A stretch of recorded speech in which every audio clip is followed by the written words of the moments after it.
Hello guys, in this video I'm just going to explain how to fix this issue if you're getting this permission error or Windows error, file access is denied. Okay, here right, using PyInstaller I am trying to execute the code and I'm trying to convert into exe file. Okay, this is what I'm going to do with this Python script.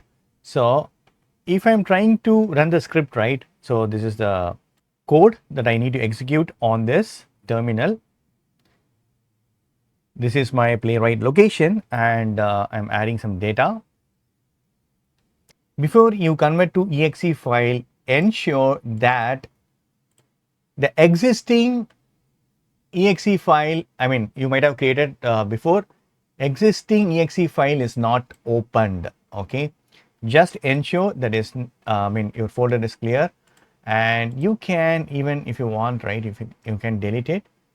So basically I'm going to delete this, and if it is open, right, you need to close it. Okay, check that. So now nothing is there. So now I'm trying to open it and I'm going to convert this Python script into exe file. This time I should not be getting any errors. Super cool. See, now it's successfully generated. Cool, right? So what I need to do is I'm going to copy this location, same location. So now I'm going to execute the file. So this is the way you can fix the error on PyCharm for your Python scripts. So that's it. Hope this video is very much helpful. Thank you so much for watching. Please provide a comments and feedback to my forms. Thank you. Bye. Take care.